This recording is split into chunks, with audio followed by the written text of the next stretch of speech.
Hello guys, welcome to my YouTube channel. My name is Harjeet Kaur. हम कर रहे थे लूसेंट जी की और उसमें हमारा मिडिवल हिस्ट्री चल रहा है और आज हम शुरू करेंगे तुगलक डायनेस्टी से। लास्ट हमने खिलजी डायनेस्टी करी थी। खिलजी डायनेस्टी के जो लास्ट किंग थे वो कौन थे? वो थे खुसरो खान। खुसरो खान को किसने मारा था? खुसरो खान को मारा था गाजी मलिक ने। तो बाद में जो गाजी मलिक थे उन्होंने खुसरो खान को मारकर, जो कि खिलजी के लास्ट किंग थे, उनको मारकर वो बैठे थे गद्दी पे, खुद वो थ्रोन पर बैठ गए थे और फिर उन्होंने अपना नाम रखा था घियासुद्दीन तुगलक। तो तुगलक डायनेस्टी के जो पहले रूलर थे वो थे घियासुद्दीन तुगलक और इनका जो टाइम पीरियड था वो कितना था? वो 5 साल का था, 320 से लेकर 25 AD तक का। उसके बाद एक एक्सीडेंट में इनकी डेथ हो जाती है। तो एक्सीडेंट में इनकी डेथ के बाद आता है इनका बेटा जौना। जौना गद्दी पे बैठता है। फिर उसका जो जौना है, जौना का नाम क्या पड़ता है बाद में? मोहम्मद बिन तुगलक। जौना को टाइटल दिया जाता है मोहम्मद बिन तुगलक का। तो जो मोहम्मद बिन तुगलक है, इनका टाइम पीरियड रहा था 1325 से लेकर 51 AD तक का। तो गयासुद्दीन तुगलक की डेथ के बाद आते हैं उनके बेटे प्रिंस जौना। जौना थ्रोन पे बैठते हैं 325 AD में।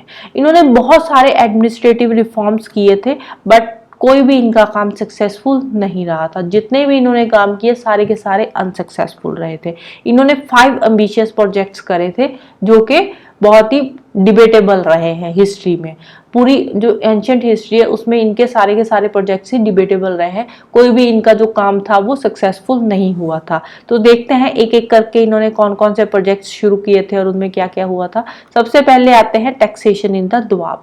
द्वाब रीजन में टैक्सेशन। कौन सा द्वाब रीजन? गंगा और यमुना के बीच वाला। तो द्वाब रीजन में इन्होंने जो टैक्सेशन की पॉलिसी अपनाई थी तो वो इनकी बहुत ही इल एडवाइज्ड फाइनेंशियल एक्सपेरिमेंट था। वहां पे इन्होंने रेट ऑफ टैक्सेशन बहुत ज्यादा बढ़ा दिए थे, भर भर के टैक्स लगा दिए थे। टैक्स तो लगाए ही थे, साथ में ऊपर से इन्होंने एडिशनल सेस भी लगा दिया था। एक तो टैक्स बढ़ाए, ऊपर से सेस लगा दिया। और स्टेट का शेयर तो इन्होंने रिमेन वैसे का वैसा ही रखा जितना कि अलाउद्दीन खिलजी के टाइम पे था। स्टेट का शेयर इन्होंने उतना ही रखा बट जो इनका जो फिक्स किया था शेयर, इन्होंने वो आर्बिट्रेरी बेसिस पे फिक्स करा था, कोई एक्चुअल प्रोड्यूस के बेसिस पे फिक्स नहीं करा था। अलाउद्दीन खिलजी के टाइम पे क्या था कि जितनी प्रोडक्शन होगी उसके बेसिस पे शेयर देना होगा, प्रोडक्शन में से शेयर देना होगा। बट इन्होंने जो शेयर फिक्स करा था वो आर्बिट्रेरी ऐसे ही शेयर फिक्स कर दिया था कि आपकी प्रोडक्शन जितनी मर्जी हो बट आपको इतना शेयर देना है तो देना ही है। प्रोडक्शन से उसका कोई लेना देना नहीं था। इसके अलावा इन्होंने जो प्राइसेस थे वो भी आर्टिफिशियली ऐसे ही फिक्स कर रखे थे। तो अपने हिसाब से इन्होंने हर चीज फिक्स कर रखी थी। तो उस टाइम पे जो प्राइसेस थे वो इतने ज्यादा बढ़ गए थे, माना जाता है कि उस टाइम पे 20 फोल्ड जो प्राइसेस थे वो बढ़ गए थे, 20 गुना बढ़ गए थे।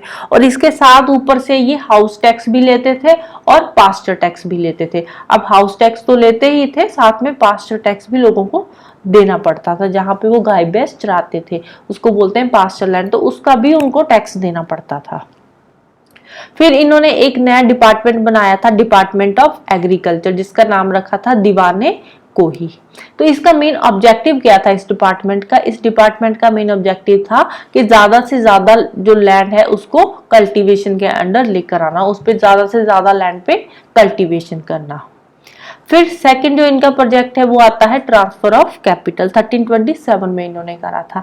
अब जो ट्रांसफर ऑफ कैपिटल वाला स्टेप है ना, ये बहुत ही कंट्रोवर्शियल स्टेप था।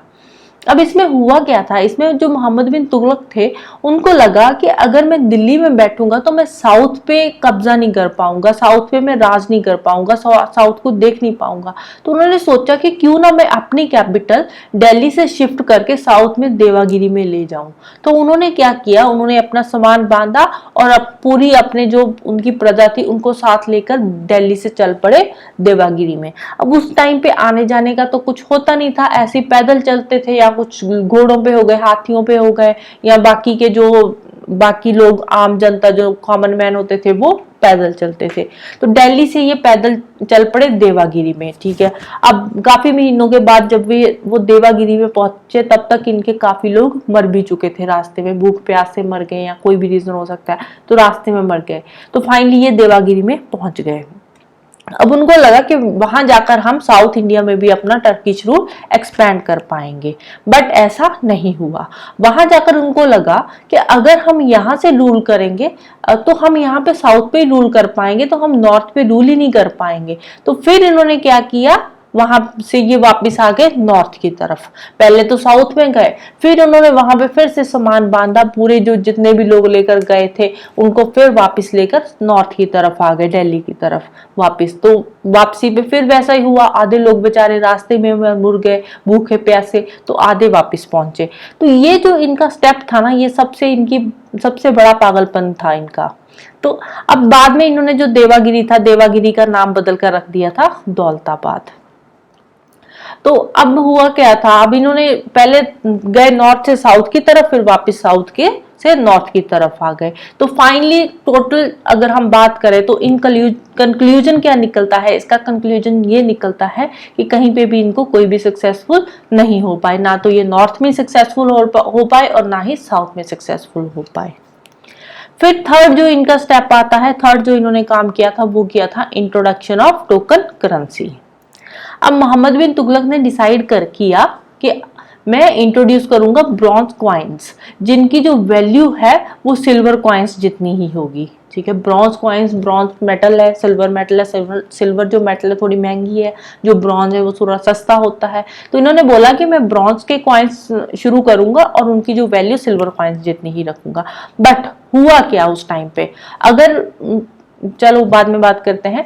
उस टाइम पे क्या हुआ था, लोगों ने जो ब्रॉन्ज के कॉइन्स इन्होंने इंट्रोड्यूस किए थे वो वाले कॉइन्स लोगों ने जाली बनाने शुरू कर दिए थे, वैसे ही ब्रॉन्ज के कॉइन्स जो इन्होंने इंट्रोड्यूस करे थे। अब जो लोगों ने जब ये जाली कॉइन्स बनाने शुरू कर दिए तो उसके चलते हुए मार्केट में जो मनी की वैल्यू थी वो क्या होगी, डिवैल्यूएट हो गई। अब मार्केट में पैसा बहुत ज्यादा आ जाएगा, भर भर के पैसा आ जाएगा मार्केट में, तो करेंसी की वैल्यू तो डिवैल्यूएट होएगी ना। तो सेम यहाँ पे हुआ, ब्रॉन्ज कॉइन्स इन्होंने इंट्रोड्यूस करे तो लोगों ने जाली बनाने शुरू कर दिए। ब्रॉन्ज मेटल तो इजीली अवेलेबल थी ही, तो लोगों ने जाली बनाने शुरू कर दिए, जिसके चलते हुए इनका ये वाला प्रोजेक्ट भी सक्सेसफुल नहीं हुआ। तो फाइनली इनको जो टोकन करेंसी इन्होंने इंट्रोड्यूस करी थी वो विथड्रॉ करनी पड़ी। बट हाँ, इन केस अगर जो लोग जाली कॉइन्स बना रहे थे अगर ये उनको रोक पाते तो हो सकता है ये अपने प्रोजेक्ट में उस टाइम पे सक्सेसफुल हो पाते, बट ऐसा नहीं हुआ। ये उनको रोक नहीं पाए, तो फाइनली इनको अपनी जो टोकन करेंसी थी वो विथड्रॉ करनी पड़ी। फिर उसके बाद इन्होंने ये भी प्रॉमिस करा कि ये जो सिल्वर कॉइन्स लोगों के पास है उनको ये जो ब्रॉन्ज कॉइन्स लोगों के पास है, ब्रॉन्ज कॉइन्स को ये सिल्वर कॉइन्स में बदल देंगे, एक्सचेंज करके देंगे। ठीक है, तो फिर बाद में फोर्थ जो इनका प्रोजेक्ट आता है खुरासन एक्सपेडिशन, जो इन्होंने करा था 1329 में ही। अब जो सुल्तान थे इनका विजन क्या था, इनका विजन था यूनिवर्सल कॉन्क्वेस्ट, कि मैं पूरे के पूरे वर्ल्ड को कॉन्कर करूंगा। तो इसके लिए उन्होंने सोचा कि क्यों ना सबसे पहले हम खुरासन और इराक के जो प्रोविंस है उनको कॉन्कर करें। अब उनको कॉन्कर करने के लिए इनको क्या चाहिए थी, इनको बहुत ज्यादा आर्मी चाहिए थी, ह्यूज आर्मी इनको इकट्ठी करनी थी। इसके लिए इन्होंने सोचा कि क्यों ना मैं जो खुरासन के नोबल्स है उनको इनकरेज करूं, क्योंकि एक बार इन्होंने खुरासन के जो नोबल्स थे उनको अपनी कोर्ट में शेल्टर भी दिया था। तो बट मोरओवर अगर हम बात करें तो ये वाला जो इनका प्रोजेक्ट था वो भी फेल हो गया था। रीजन बीइंग कि जो खुरासन था, खुरासन का प्रोविंस था, वहां पे इंस्टेबिलिटी आ गई थी, क्योंकि जो वहां पे रूल था अबू सैयद का, वो रूल लोगों को पसंद नहीं आ रहा था। अबू सैयद का रूल पसंद नहीं आ रहा था, जिसके चलते हुए खुरासन में भी इंस्टेबिलिटी आ गई। तो इनका जो ये खुरासन एक्सपेडिशन का प्रपोजल था, ये भी प्रोजेक्ट ये जो था ये भी अमेंडन हो गया। फिर फिफ्थ आता है कराचील एक्सपेडिशन। कराचील एक्सपेडिशन में क्या हुआ था, यहाँ पे इन्होंने ये वाला जो एक्सपेडिशन था ये इन्होंने लॉन्च करा था कमाऊ हिल्स में। कमाऊ हिल्स कहाँ पड़ती है, कमाऊ हिल्स पड़ती है हिमालयस में। तो ये इन्होंने बेसिकली लॉन्च करा था उस टाइम पे चाइनीज इन्वर्शन को इनकाउंटर करने के लिए। और इसका एक और मकसद था, इसका दूसरा मकसद क्या था, इसका दूसरा मकसद था कि जो कमाऊ गढ़वाल रीजन के ट्राइब्स है उन पे कब्जा करना, उनको दिल्ली सल्तनत के अंडर लेकर आना।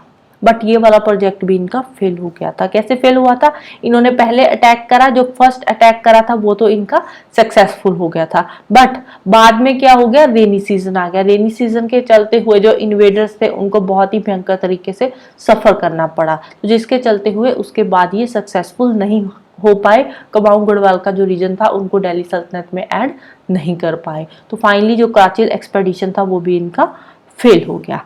तो ये वाले जो 5 प्रोजेक्ट्स इनको हुए थे, इन 5 प्रोजेक्ट्स के चलते हुए बहुत सारे रिवोल्ट्स भी हुए थे। तो फाइनली इन्होंने मतलब 36 रिवोल्ट्स करे थे 25 ईयर्स में। तो फाइनली जो हमारे किंग थे, सुल्तान थे, उनकी डेथ हो जाती है थत्ता में, जब ये कैंपेन कर रहे थे सिंध में अगेंस्ट द तागी। तागी कौन है? तागी एक टर्किश स्लेव है, उनके अगेंस्ट जब ये कैंपेनिंग कर रहे थे तो उस टाइम पे इनकी थत्ता में डेथ हो जाती है। तो इसके साथ ही इनका जो राजकाल था वो भी खत्म हो जाता है, राइट। तो इसके बाद कौन आता है? इसके बाद आते हैं फिरोज शाह तुगलक। फिरोज शाह तुगलक के बारे में हम कल करेंगे। तो आज के लिए इतना ही। तो जाने से पहले वीडियो को लाइक कर देना, शेयर कर देना और चैनल को सब्सक्राइब कर लेना। Thank you, bye bye and have a nice day.